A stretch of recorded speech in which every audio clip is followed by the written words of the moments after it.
নমস্কার বন্ধুরা, কেমন আছেন সবাই? সবাইকে জানাই শুভ জন্মাষ্টমীর প্রীতি ও শুভেচ্ছা। আজকে বাড়িতে জন্মাষ্টমীর পুজো, সেই উপলক্ষে আমি কৃষ্ণকে কি কি ভোগ নিবেদন করব সেটা আমি আপনাদের সঙ্গে শেয়ার করছি। প্রথমে আমি কিছুটা ময়দা মেখে নিয়েছি লুচি বানানোর জন্য। এবার আমি চিনির নাড়ু বানাবো। তার জন্যে নারকেল কোড়া এবং চিনি দিয়ে পাক করে আমি নামিয়ে রাখবো। কিছুটা ঠান্ডা হয়ে গেলে অল্প অল্প করে মিশ্রণটা হাতে নেব এবং গোল গোল করে পাকিয়ে নাড়ু বানিয়ে নেব। নাড়ু বানানোর সময় মনে রাখতে হবে, নাড়ুগুলো কিন্তু হালকা গরম অবস্থাতেই বানাতে হবে, নইলে ছেড়ে ছেড়ে যাবে। এই নাড়ু কিন্তু কৃষ্ণের অত্যন্ত প্রিয় খাবার। এখানে আমি তালের বড়ার জন্য একটা ব্যাটার বানিয়ে রেখেছি এবং মালপোয়ার জন্য আর একটা ব্যাটার বানিয়ে রেখেছি। এই দুটোরই ফুল রেসিপি আপনারা আই বাটনে গিয়ে পেয়ে যাবেন।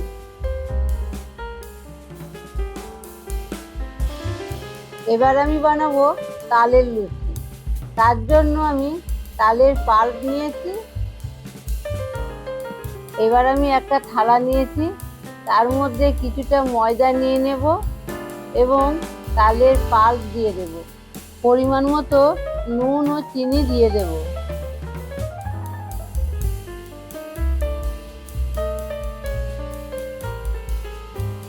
এবার সব কিছু ভালোভাবে মাখিয়ে নেব এবং একটা ডো বানিয়ে নেব।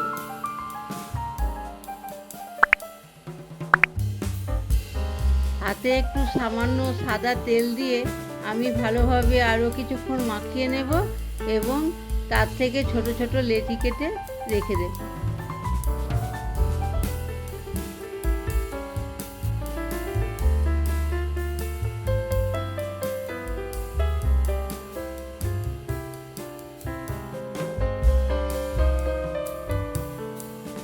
এবার এই লেচিগুলো হাতের তালুর সাহায্যে ভালোভাবে গোল করে রেখে দেব। এবার ওই লেচিগুলো আমি ভালোভাবে বেলে নেব।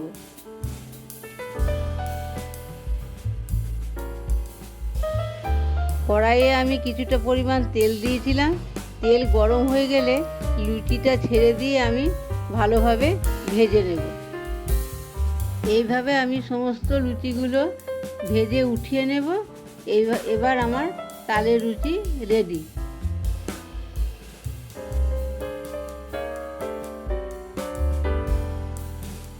চলুন এবার মোহনভোগ বানিয়ে নিই। মোহনভোগ বানানোর জন্য আমি কড়াইয়ে 1 চামচ ঘি দিয়ে দেব এবং ঘিয়ের মধ্যে কিছুটা কাজু ও কিশমিশ ভালোভাবে ভেজে উঠিয়ে নেব। এই সময় মনে রাখতে হবে গ্যাসের ফ্লেম লোতে থাকবে। এই মোহনভোগের একটা স্পেশাল রেসিপি আমাদের চ্যানেলে দেওয়া আছে, সেটা আই বাটনে পেয়ে যাবেন। এখন কাজু এবং কিশমিশ ভাজা হয়ে গেছে, আমি উঠিয়ে নিলাম। ওই ঘিয়ের মধ্যে আমি 1 কাপ পরিমাণে সুজি দেব এবং লো ফ্লেমে ভেজে নেব। সুজি কিন্তু লাল করে ভাজার দরকার নেই।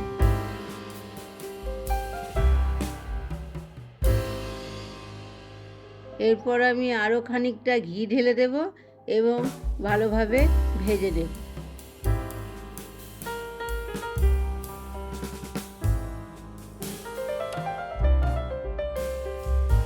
সুজি ভাজা হয়ে গেছে।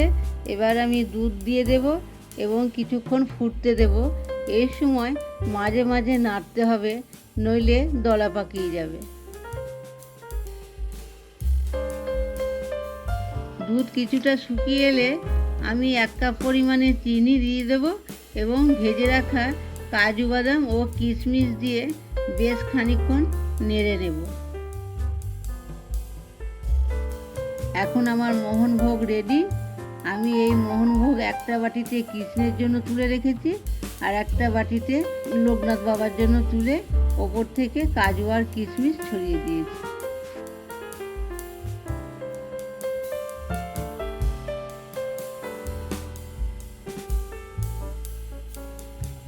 এখন আমি বানিয়ে নেব মালপোয়া। তার জন্য কড়াইয়ে বেশ খানিকটা পরিমাণে তেল দিয়ে দিলাম। তেল গরম হয়ে গেলে আমি আগে থেকে যে মালপোয়ার ব্যাটারটা বানিয়ে রেখেছিলাম তার থেকে হাতার সাহায্যে নিয়ে তেলের মধ্যে ছেড়ে দেব এবং মালপোয়ার আকারে ভেজে নেব। এই মালপোয়ারও ডিটেলস রেসিপি চ্যানেলে দেওয়া আছে, আপনারা আই বাটনে গিয়ে পেয়ে যাবেন। আমার মালপোয়া ভাজা হয়ে গেছে। এবার আমি মালপোয়াগুলো একটা পাত্রে তুলে নেব। এবার আমি তালের বড়া ভাজার জন্য পরিমাণ মতো তেল দিয়ে দেব। তেল গরম হয়ে গেলে ওই ব্যাটার থেকে ছোট ছোট করে নিয়ে আমি বড়া ভেজে নেব।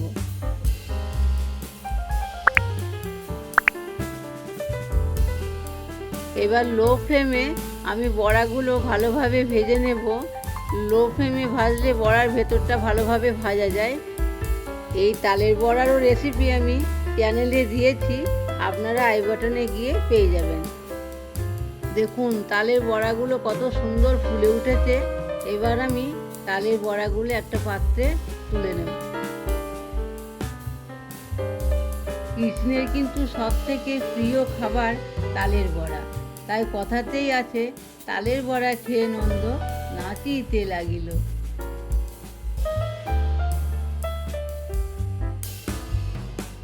প্রথমেই আমি যে ময়দার ডোটা বানিয়ে রেখেছিলাম তার থেকে ছোট ছোট লেচি কেটে নিয়ে আমি বেলে নিলাম এবং কিছু লুচি ভেজে তুলে নিলাম।